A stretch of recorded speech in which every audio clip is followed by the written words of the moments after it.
Thank you guys for being here. It's an honor. I want to give a round of applause to the Multicultural bookstore, making it happen. I got to be honest, when I met Carol, it was amazing because, I told her my story, and she believed in it. She's like, I think you'll fit in with, the crowd, everyone. So I was really thankful and, thank you. And thank you, Charles. So today's segment, right? Today is called The Son She Raised and the Father I Forgave.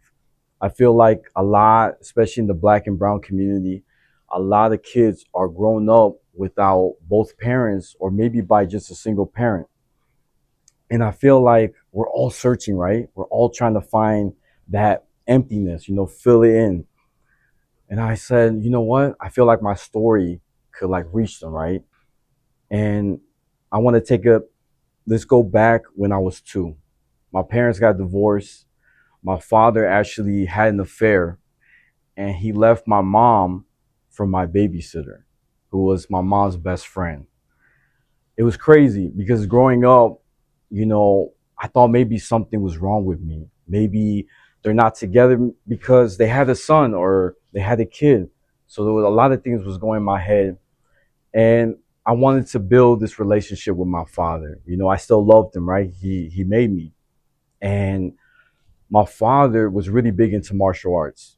My grandpa was the first one to do it, then my father, and I'm the third generation. I wanted to make him proud. And so every time I had a new fight coming out, I invited my dad. My dad lived like 10 minutes. So I'm like, all right, this is perfect. He's like, Miko, I'll be there, son, I'll be here. I was like, oh, perfect. When it was time for my match, I'm looking in the crowd to see my dad. He's not there. And then the second time, he said, I'll be there. Don't worry, I'll be there. He's not there. So I asked my rabbi, I said, Rabbi, I'm having some problems. I'm trying to understand the Bible, the Torah. It says, if you honor your parents, you'll live a long life. How can I follow this if my dad, he's bringing me to darkness? And my rabbi said, oof, it's a good question. He said, what I'm going to say is going to hurt, but I have to be honest. Your father built a new family. He has a new life. He chose to not have you in his circle, in his life. By you accepting that, you are honoring your parent. The person you should focus on is your mom, because your mom raised you. Your mom has been there from day one. She's the one who really got you connected to God, learning the Torah. That's the one you should focus on. And I'm going to be honest, when the rabbi said that, I didn't want to accept it. It was too hard. As a son, I was like, nah, this can't be. So I kind of put it to the side. Later on, I was having a lot of problems mentally, emotionally, spiritually. I was struggling with my identity, being Latino and being Jewish, right? In America, I'm not American enough. When I was in high school, the Latinos used to pick on me because I wasn't Catholic or Christian. I was Jewish. They couldn't understand that. They felt like I betrayed them. So I was stuck kind of like a limbo. In the Jewish community, I didn't look Jewish enough, even though they knew my family, even though they know I knew how to read Hebrew. They knew I knew the prayers, but they're like, no, how? And even though they know my mom is Jewish, so I was facing a lot of things. I was stuck. And then later on, I was like, I got to get help. So I told my Mom, I need help. I'm fighting every day. I'm getting angry. Something's wrong with me. I'm holding something. And my mom is like, is this serious? Then let's go find a therapist, a psychologist. So my mom found one of the best ones in Chicago. And I was so happy. She got the document. She signed it. She said, all we need is your father to sign it. And then you're good. So my dad picked me up one day. I'm so excited. I told my dad my problem, everything I'm going through. And my dad said, I'm not going to sign that. He said, you're good. You're a man. Suck it up. He goes, just drink Gatorade. You get over it. You're good. Your mom is crazy. I said, Dad, but you're not hearing me. I need somebody to listen who's not biased. I need somebody. And so my dad's like, no, I'm not going to do it. So I jumped out of the car. I'm not gonna lie. I jumped out of the car trying to get his attention. He drove away. That's how you know he didn't care. So I called my mom. I said, Mom, you believe this? My father did this to me. She's like, Miko, don't worry. We're gonna find a solution. Let's keep looking. So I found this rabbi who I became friends with. I used to study with him.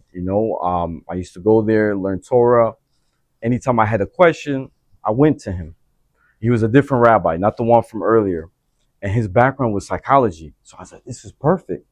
The rabbi sat with me. I went to his office and I told him the whole situation. And the rabbi said, ooh, that's a tough case. I can't help you. He goes, I'm going to be honest. There's nothing I can do. And that destroyed me. Because I said, you're supposed to be a leader to our people, right? You're supposed to bring people, if they need help, right? You're supposed to help them out. Not only for donations, but you're supposed to be there for them, right? So I got hurt. I got sad because now you also shun me to darkness. Now I'm kind of mad at God now because I'm going to people that I trust. So I told my mom, you know what, Mom? There's no hope for me. My dad didn't sign the papers. This rabbi who's supposed to be good, he didn't help me. My mom said, no, no, don't think that way. Maybe he had a rough day. Let's think different. So my mom said, let's go to your martial arts instructor, your Sifu. Sifu means teacher or father. So my mom goes, Sifu, talk to David. He needs help. He needs a therapist. My mom's like, please, please. And Sifu goes, one of our instructors, he's actually a full-time therapist. I don't know he'll be willing to take David as another case, but let me ask him. And he actually did. We became really close. And it's amazing because when I talk to him, he'll give me different angles to look at life. I felt calmer. I felt good. He had a similar background. I remember when I used to fight with my mom, we'd have little arguments. And she goes, I'm dropping you off to Frank. That was Frank. She'll pull up and she'll leave me there. I said, Frank, I don't want to talk to you right now, okay? And Frank goes, what are you doing here? Yes. I'm mad at my mom, okay? Can't talk. And so Frank goes, here, I'll make you some coffee. You'll feel better. So he's making me coffee. And while I'm talking to him, I forgot why I got mad at my mom. And it helped, right? It helped. And so after all that, I have to mention Sifu. Sifu, what's interesting is that he's one of the first Latino Jews I've ever met in my life in Chicago. Like that, I see like a big brother, a mentor. What's interesting about him is that he's half Puerto Rican, half Mexican. And he told me, you got to go to college because I was about to graduate high school. And I said, I don't know if I need to go to college. I'm okay. No, you got to go. I feel like you ain't going to do nothing. You know what I'm saying? So he says, you got to go to this university. So we went together, right? And I'm with my Sifu, right? And he's like this good looking, strong guy like Paul. We're nice. You know what I'm saying? You know what I'm saying? Thank you, brother. Thank you, brother. Good shape. And so I feel good. I feel like I got protection. You know what I'm saying? So we get to the university. He knows almost all the staff. And he's like, I want to get my son to this school. And we sent all the paperwork. And the staff is like, oh, look, it's just your son. He didn't qualify for the test. He's like below average. I don't think this is the right school. So I was like, damn, they're saying I'm dumb. So we got to do something. So my Sifu goes, I'm going to help you study. So every day after school, he'll help me study for the test, the ACT. We study and study.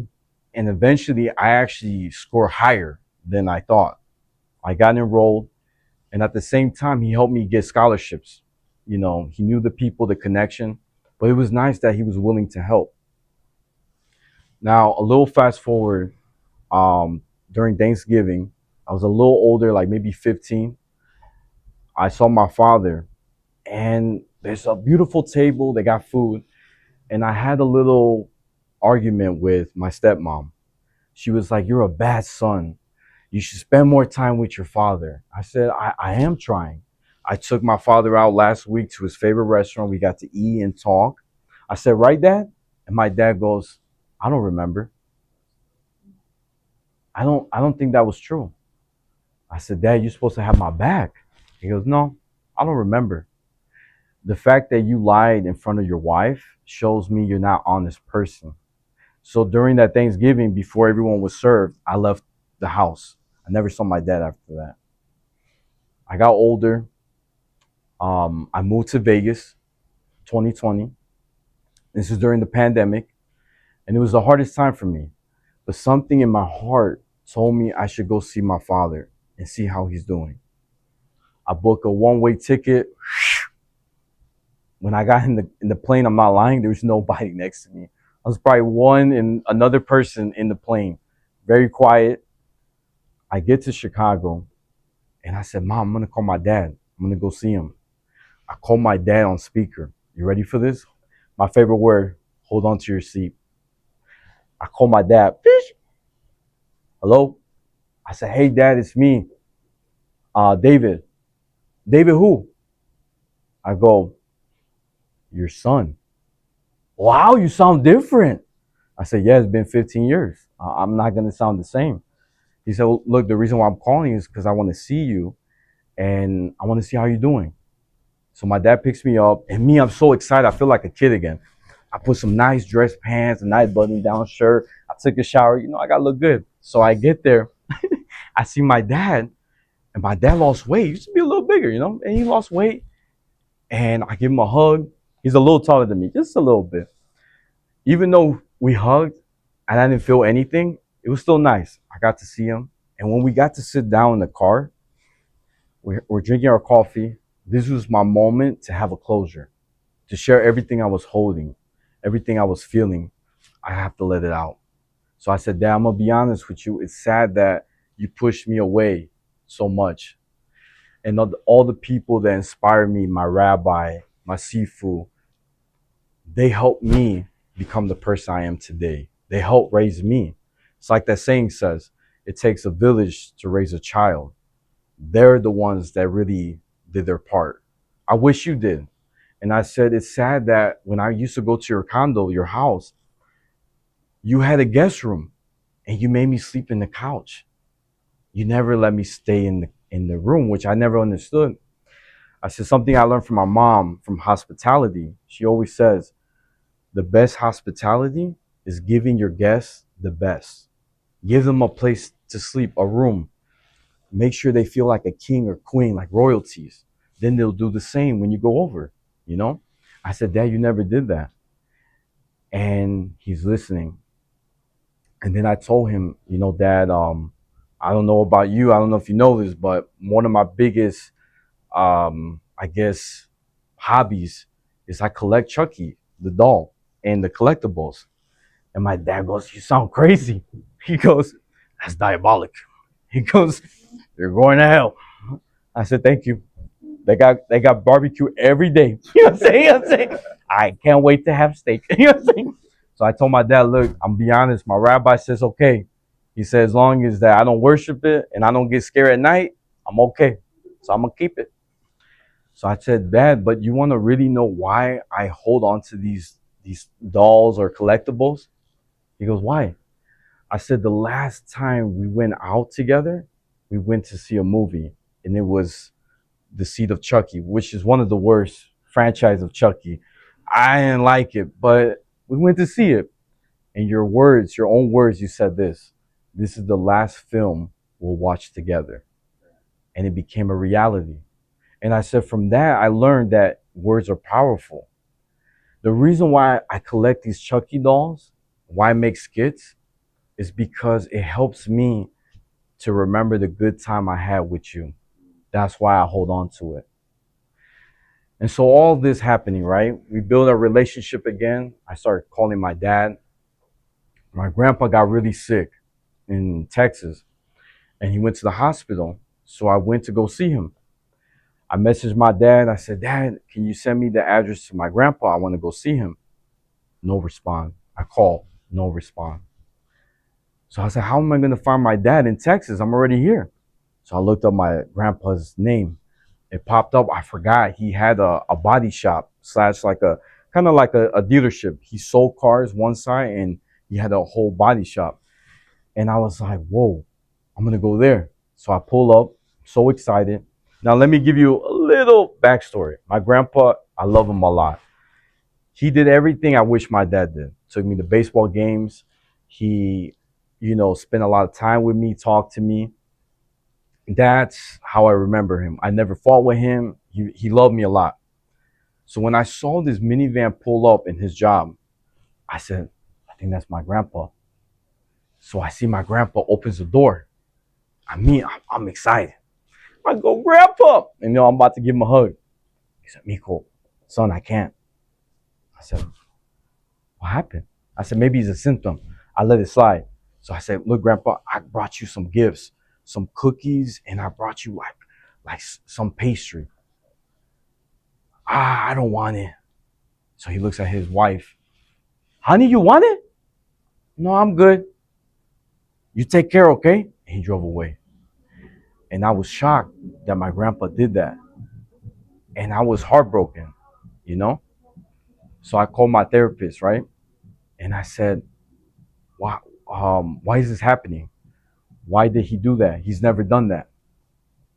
My therapist said something so powerful. He said, this keeps happening to you over and over. You keep giving people so many chances and they let you down. Your dad is not going to change. Your grandpa, it's sad that that happened to you, but your father probably told him lies and he's going to choose his son over you, which is normal. That's his son. But you have to remember, they're not going to change. You might not, they're being very negative to you. You might have to just change your energy and just don't focus. It's okay. It was hard to take that too. So I let it go. I did text my father. I said, Father, it's sad that you couldn't give me my grandpa's, address. And it broke my heart, right? I said, God provided. You didn't. And I said, from this on, I don't think I want a relationship with you because you're tearing the family apart. You're supposed to be the man to put the family together, and you're not doing that. So I'm going to disconnect myself. This is my last message. That's it. Moving forward, last year, I had a book event at my school, my university, Northeastern. And a lot of people came, almost 100 people. I had my professors, my old college students. My mom and my mentors, they sat on the left side. And halfway in my speech, my father comes with his new wife. I didn't invite him. He just came. He came and he sat right behind my mom. And I'm going to be honest, I was a little shocked, but I was like, I got to continue, right? When it was time for the book signing, my father came. He's like, son, I'm proud of you. I said, thank you, Dad. And he was shocked I used the word dad. And then my new stepmom, this is his third marriage. She's like, hey, how you doing? And I could tell her intention. She wanted me to hash things out with my dad and rekindle this relationship. But I said, this is not the place and this is not the time in my head, right? So I made it short. I said, look, guys, thank you for coming, but I got to get back with my guests. I have a line, so I got to get back. So they left, right? But I felt like from that day, it was therapy for my dad. My dad had this idea that I'm a drug dealer, I'm a gang member, I'm lazy, I'm in the streets. And that's what most of my family think till this day. And I feel like he needed that. He needed to see that his son was different, that he was doing something for himself and how much he loved and respected his mom, right? And one of my last closing statement, right? A question that my mentor asked me. She said, how did you forgive your father or forgave him, right? And I said, that's a deep question. I said, just like God is merciful with us, right? We make mistakes every day. We fall. He still gives us another chance. I feel like if you put in your head that that person, maybe the reason why they are like that is because of their parents. And maybe that's the kind of love he got. Maybe the reason why my dad couldn't hug me, he couldn't spend time with me, or didn't want me around because my grandpa did the same with him. It's like that saying says, Father, for they do not know. That's something I always stay with. Any person I meet that do me wrong, I have to understand. I can't hate them for it. Yeah, I may never do business with you because you did me wrong, right? But I can't say you're a bad person, right? I can't say, evil things to you, right? I have to change my energy. So one thing I want to say, my last thing, my favorite franchise is Star Wars, The Force is Strong. And I'm talking about the old school Star Wars, not the new one. So with Mark Hamill. If you pay attention to that movie, right? Luke Skywalker, he's like he sees his master, right? Obi-Wan, his teacher, dies from Darth Vader. And his world is over. He's sad because he's a bad guy, right? And you see throughout, Luke is learning how to use the sword. He's getting stronger. He's learning the Force. And then he's fighting his father for the first time, right? Doesn't know it's his father, but he's fighting Darth Vader. And Darth Vader says, "I'm your father." You know what I'm saying? And Luke goes, "No!" And he falls. I kind of felt that right here. So he falls, right? And he has still that anger. Like, how can this guy who's the arch enemy of the Republic, of everything, he is a bad guy. And he's my father. And it took time and meditation. He realized he had to let go and forgive his father. At the very end of the movie, I love this scene. They're walking together, son and father. And his father says, "I need you to join the dark side." And Luke said, "I will never join the dark side, father. You just only forgot that you were once Anakin." At the very end of the movie, Darth Vader sees his son getting electrocuted by the Emperor, by the Force. And Luke is about to die. He don't got insurance, I'm pretty sure, but he about to die. And Darth Vader, something in him, right? Something good told him, "I gotta save my son. I gotta do something as a parent for the first time and act." He took the Emperor through him and he died, saved his son's life, brought balance to the Force, right? His prophecy. But at the same time, he realized, I never thought I was that good until my son could show me. So that's my lesson today. Thank you guys.